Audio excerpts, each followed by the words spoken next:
पाथर पूजे हरि मिले तो मैं पूजूं पहाड़।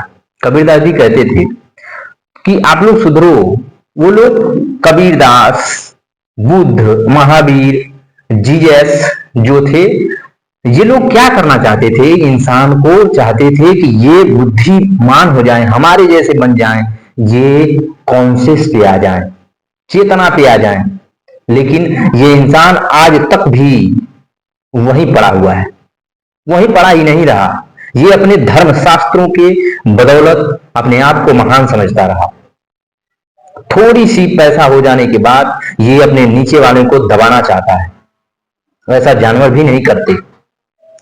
आप मीठे लुभावने के चक्कर में आ जाते हो। मीठी लुभावना क्या है? आप अपने शास्त्रों को पढ़ लेते हो और वो शास्त्र यही सिखाते हैं कि पंडितों का आप क्या करो? नमस्कार करो। और इतिहास गवाह है कि आज तक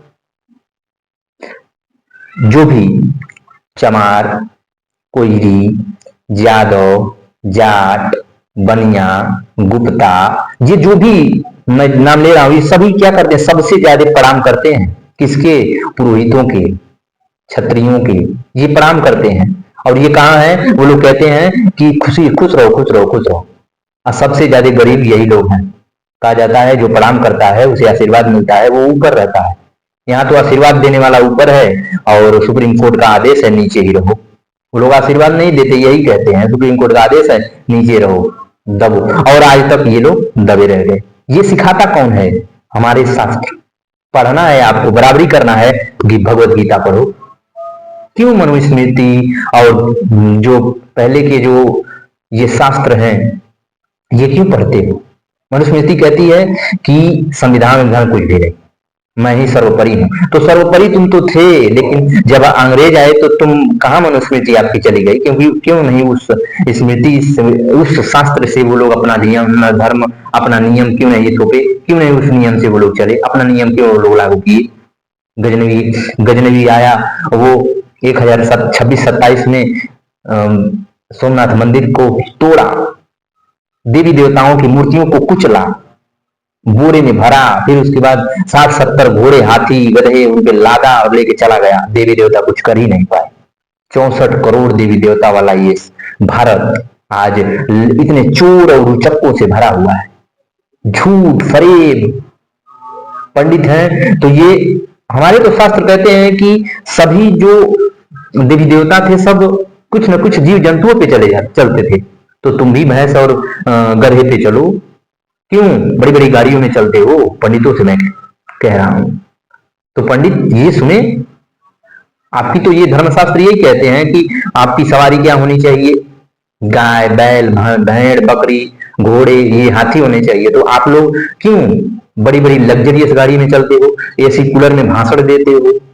रामचरितमानस का देखता हूँ पाठ चलता है, खूब बढ़िया से एसी लगा रहता है, पीछे बैकग्राउंड में खूब बढ़िया एसी लगा रहता है और पाठ सुनाया जाता है राम के वनवास का। सोचो, एसी में बैठ के खूब आनंद लिया जा रहा है और राम के चरित्र का चित्रण किया जा रहा है। सोचो कितनी अच्छी बात है। अगर एक कील धस जाए तो बाबा को आईसीयू, वो भी लग्जरियस आईसीयू में भर्ती होना पड़ेगा, होंगे, महंगे हॉस्पिटल में जाएंगे। क्यों जल छिड़क के अपना ठीक नहीं कर लेते अपना? ये शास्त्रों में तो लिखा है कि जड़ी बूटियों से पीस के दर्द ठीक किया जाता है। तो आप क्यों आईसीयू में चले जाते हो? धर्म से ही चलो। बाबा साहब भीमराव अम्बेडकर इसीलिए इस धर्म को अंतिम दिनों में बौद्ध धर्म अपना लिए थे। इसीलिए मैं किसी धर्म का विरोध नहीं कर रहा, मैं बस ये कह रहा हूं कि आप अपनी जो चेतना है उसको जगाओ, भेड़ मत बनो।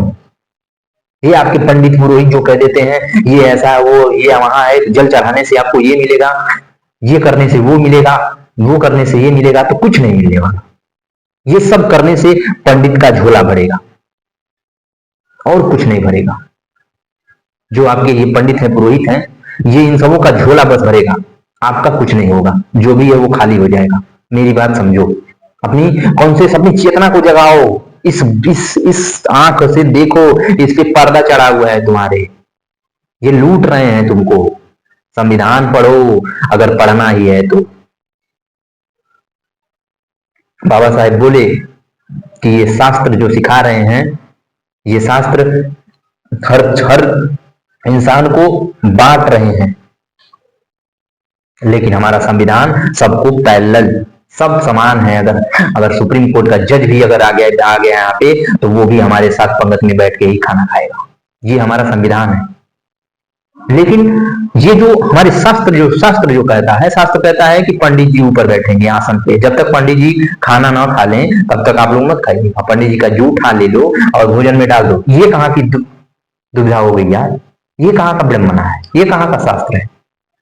सोचो, पंडित जी में भी तो वही हाड़ मांस, पंडित जी में कौन दूसरा कोई रुद्र जो अवतार आ गए हैं, वो भी तो हाड़ मांस के ही बने हैं, वो भी तो मलमूत्र करते हैं।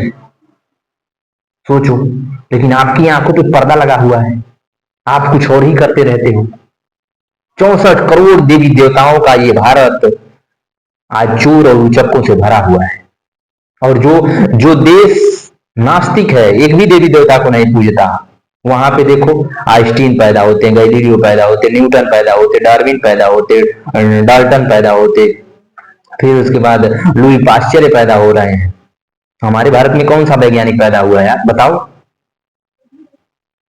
कौन सा वैज्ञानिक पैदा हुआ जो कुछ कर दे?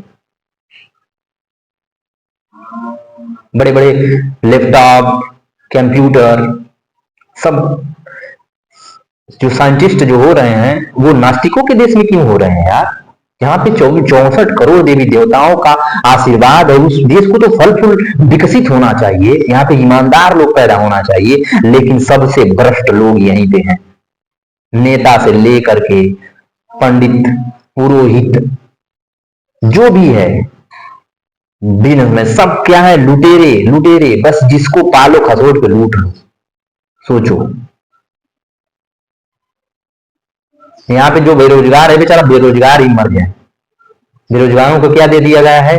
एक बहुत बड़ा मोबाइल दे दिया गया है, इसी में व्यस्त रहो, और खूब बढ़िया बढ़िया क्रीम और एडवर्टाइजमेंट लड़कियों को देखो फोटवाया जा रहा है। तो जब आप मेकअप बनाने में 3 घंटे 4 घंटे लगाओगी, तो अपना अधिकार कैसे मांगोगी? जब आप 10-20 घंटे 30 घंटे खूब छोरी वाला छोरा वाला खूब बढ़िया बढ़िया वीडियो देखोगे, तो कहां से अपने आपके अधिकार का पर्दा खुलेगा? अधिकार कहां से मांग पाओगे? जब आप विद्या पढ़ोगे, किताब पढ़ोगे, तब ना आपके अंदर की बुद्धि खुलेगी कि अरे हाँ, ये तो मेरा अधिकार है, मुझे तो आवाज उठाना चाहिए। लेकिन कैसे? नहीं उठाएगा, नहीं उठा सकते, क्योंकि आपने न शास्त्र पढ़ा, न धर्म पढ़ा, ना आपने कोई विद्या ली। आपने बस पंडितों की बातों को सुना कि पीपल के वृक्ष पे जाके 2 लोटा जल चढ़ा दो, आपकी सभी कामना पूरी हो जाएगी। ये मंत्र जप लो, रोज जपो, वो आपकी मंत्र पूरी हो जाएगी। बड़ा श्रद्धा से करते हो ये काम, मैं जान देखता हूं। चाइना में अभी अभी मैंने कुछ दिन पहले एक न्यूज देखी, उसमें एक आदमी का पैसा गिर गया रेस्टोरेंट के सामने, और ये दूसरा आदमी आ रहा था, उस पैसों को उठाया और उस रेस्टोरेंट के ऑनर को दे दिया और कहा कि ये जिसकी भी होगी पैसा उसको दे देना।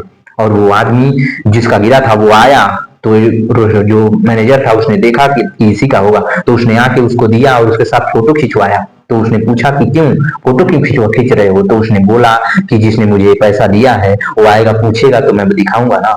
सोचो, इतनी ईमानदारी है चाइना में। सोचो इतना, अगर भारत अगर 100 साल मेहनत करे तो आज का जो चाइना है वहां तक अभी नहीं पहुंच, 100 साल मेहनत करने के बाद जो आज का चाइना है वहां तक नहीं पहुंच सकता। वहां कैसे पहुंचेगा यार? चोर और उचक्कों का देश है। जो ऐसे ऐसे रील देखने वाले, लुंगी पहन के साड़ी पहन के नाचने वाले लोग कहां से अपना अधिकार न मांग सकते हैं, न अपनी चेतना को जगा सकते हैं, तो कैसे ये देश आगे बढ़ेगा? यहाँ पे आइंस्टीन पैदा नहीं हो सकते, यहाँ पे लैमार्क नहीं पैदा हो सकते, डार्विन नहीं पैदा हो सकते, लुई पाश्चर नहीं पैदा हो सकते, क्योंकि ये 64 करोड़ देवी देवताओं का जो देश है भारत, यहाँ पे बस पैदा हो सकते हैं तो राम रहीम पैदा हो सकते हैं, आसाराम पैदा हो सकते हैं, निर्मल बाबा पैदा हो सकते हैं, दासी महाराज पैदा हो सकते हैं, ऐसे ही जो निर्लज्ज लोग पैदा हो सकते हैं, और कोई नहीं पैदा हो सकता। ये भारत हमारा जो है ना, यहाँ पे बस ऐसे ही पैदा हो सकते हैं। जो देश हमारे बुद्ध को, हमारे हमारे बुद्ध यहीं के थे, भारत के थे। जो लोग, जो देश बुद्ध को अपना लिया वो आज ईमानदार है। चाइना बुद्ध को अपनाया और किसी देवता को नहीं अपनाया। बुद्ध क्या? बुद्ध मतलब सत्य, सत्य, सत्य। जिन्होंने कहा कि मैं भगवान नहीं हूं, मैं भी आप लोगों में से ही एक हूं, अगर आप भी चाहो तो मेरे जैसे बन सकते हो।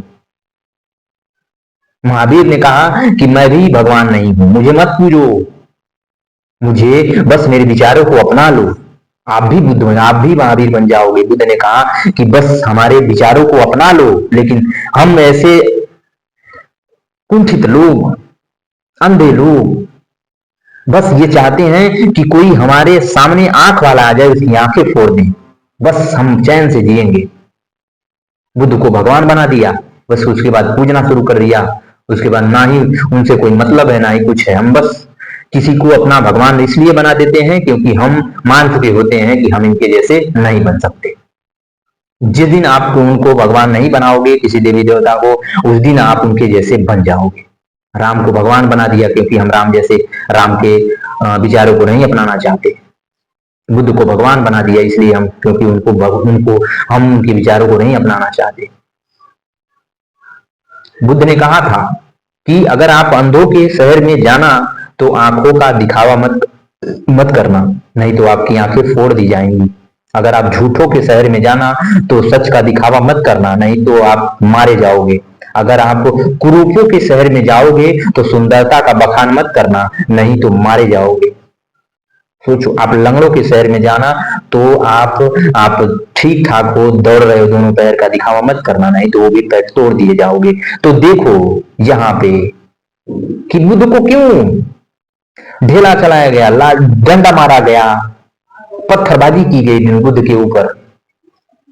महावीर के कानों में सरिया कील ठोकी गई, जीसस को सूली पे चढ़ाया गया। सोचो क्यों?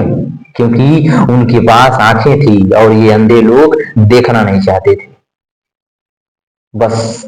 और आज ये अंधे लोग समझ गए और उनको भगवान बना लिया कि उनके विचारों को हम नहीं अपना सकते। कठिन है ना, मार्ग कठिन है।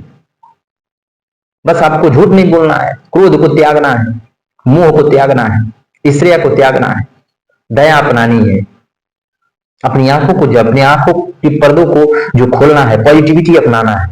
तो ये जो सही मार्ग है अपनाना, ये कठिन नहीं है। अगर आप सत्य को अपना लोगे तो हर बार झूठ कौन बोलेगा?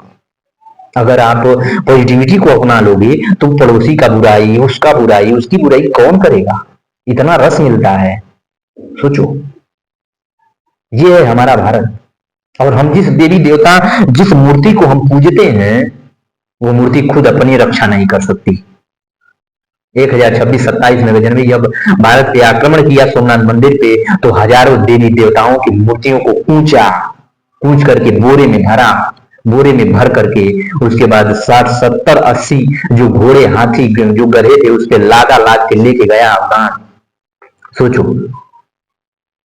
लेके गया, देवी देवता कुछ नहीं कर पाए, कुटाए, बोरे में फुसाए गए। और आजकल तुम पत्थर की मूर्तियों में अपना आश्रय ढूंढ रहे हो। जो देवी देवता अपना रक्षा खुद नहीं कर सकते, वो तुम्हारा क्यों करेंगे यार? अभी आपके घर में आग लग जाएगी, छोटे से छोटा जानवर भग जाएगा, लेकिन अब जो मूर्ति रहेगी घर में, वो जल के राख हो जाएगी। सोचो, आपकी बुद्धि क्यों नहीं खुलती? मैं विरोध नहीं करता किसी धर्म का, क्यों नहीं करता? क्योंकि धर्म जो है वो हमें जीने का रास्ता नहीं सिखाते, ये हमें बस छोटा बड़ा का एहसास कराते। अगर आपको पढ़ना है तो पढ़ो भगवत गीता, इसमें बताएंगे श्री कृष्ण कि आपको कैसे जीवन जीना है। कोई जीवन में बड़ा नहीं है। कृष्ण मतलब कौन? आपका चेतना, आपकी चेतना। ये चेतना जब जग गई, कॉन्शियस माइंड जब आपका जगा, तब आपको सही गलत दिखाना शुरू करेगा। पंडित आपको बेवकूफ बनाते हैं, आपके पुरोहित बेवकूफ बनाते हैं। क्यों पंडितों का अगर तबीयत खराब हो जाता है, क्यों पानी छिड़क करके वो अपना इलाज करवा लेते हैं? क्यों जाते हैं आईसीयू में, बड़े बड़े हॉस्पिटलों में? सोचो,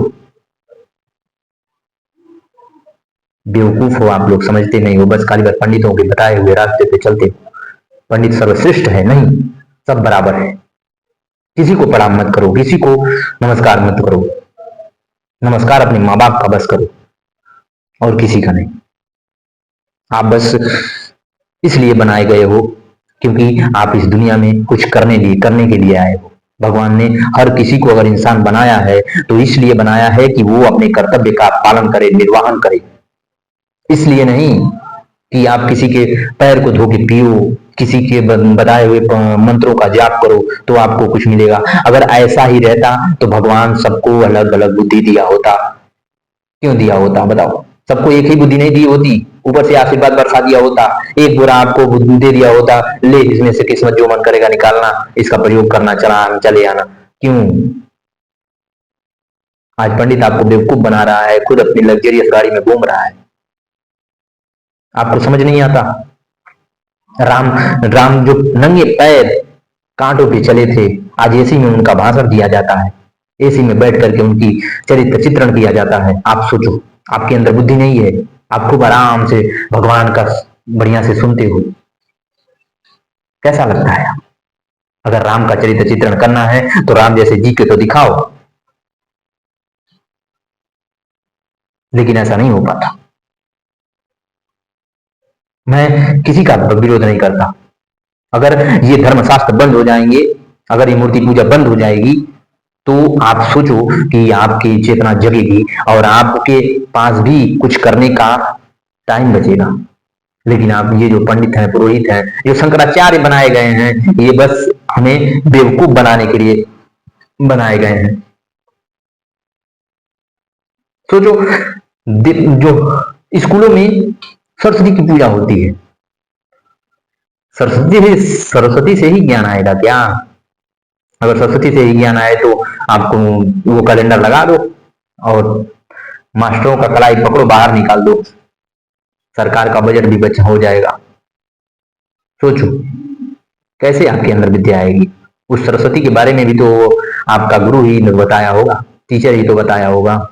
लेकिन आप लोग ये भी नहीं समझते, बस मूर्ति के पीछे भागते रहते हो, अपने पुरोहितों के बताए हुए रास्ते पे भागते रहते हो। तभी तो ये आपके आपके जो ये भारत में, हमारे भारत में ऐसे ऐसे पंडित पुरोहित पुरोहित पैदा होते हैं जो इतने ही निर्लज होते हैं, इतने निर्लज।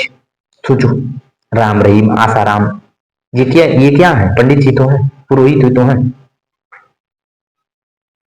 करोड़ों लोग सुनते थे, लेकिन ये लोग क्या करते थे? अपने ही देश में अपने ही बहन बेटियों को शोषण।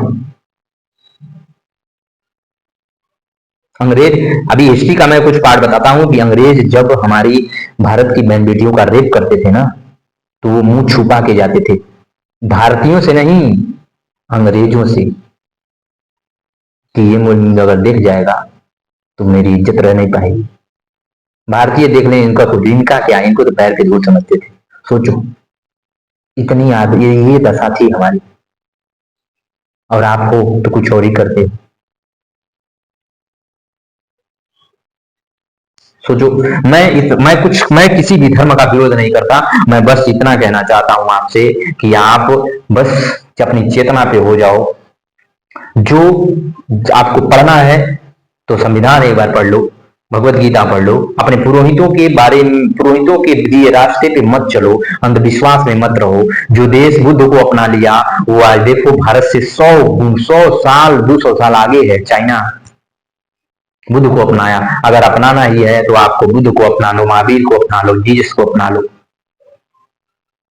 ये अपना लो। इन लोगों को अपनाना है तो राम को अपना लो। अपनाना है मूर्ति को नहीं, राम को अपना लो, उनके विचारों को अपना लो, कृष्ण को अपना लो, उनके विचारों को अपना लो। ये नहीं कह रहा हूं कि अभी अभी मूर्ति बना लेना इन लोगों का और उनको पूजते रहना, ऐसा नहीं, ये बेवकूफी मत करना। मैं इन देवी देवताओं को हटाना चाहता हूं और आप फिर से वहीं पे आ जाओ। मूर्ति पूजा बंद करो, बस इनके विचारों को अपना लो। आप जब जैसे ही विचारों को अपना लोगे, देखोगे आप कितने बड़े हो जाओगे। अभी हमारे देख रहे हो ये नवरात्रि बीता है, खूब बढ़िया बढ़िया मूर्ति बनी, उसके बाद लात मार के लात से मैं देख रहा हूँ बवाया जा रहा है, उनको दहलाया जा रहा है। सोचो कितनी क्रूर दशा है ये। मूर्ति पूजा, मूर्ति को दहना, बनाना, फिर उसके बाद उसको ले जाके पानी में फेंक देना। क्या ये भारत की दुर्दशा बनाई जा रही है भारत की दुर्दशा। कैसे सुधरेगा भारत? जब तक आप नहीं सुधरोगे भारत नहीं सुधरने वाला। और जब तक आप नहीं सुधरोगे नेता आपके छाती पे बैठ करके आपके एक एक मेहनत का पैसा खाते रहेंगे। जब आप चेतना पे नहीं रहोगे अपने अधिकार का, जब आपको पता ही नहीं रहेगा तो मांग कैसे करोगे? नेता तो आपको खाएंगे नोच नोच के। पहले अब इसलिए गिद्ध मर गए, गिद्ध इसलिए मर गए। उन्होंने जब देखा कि अब तो नेता ही लोगों को नोच के खा रहे हैं तो हमारा रह के क्या फायदा, इसीलिए गिद्ध मर गए। क्योंकि अब नेता आएंगे तो नोचेंगे, क्योंकि सुअरों को गिद्ध ही नोचते हैं। तो अब गिद्ध के रूप में नेता आए हैं, आपके पुरोहित आए हैं, ये जो पंडित आए हैं, ये सब बड़े बड़े पंडित हैं जो खूब बढ़िया बढ़िया शिविर लगा लिए हैं। अब ये आपको नोचेंगे और आप खूब बढ़िया से जाओगे, नोचाओगे।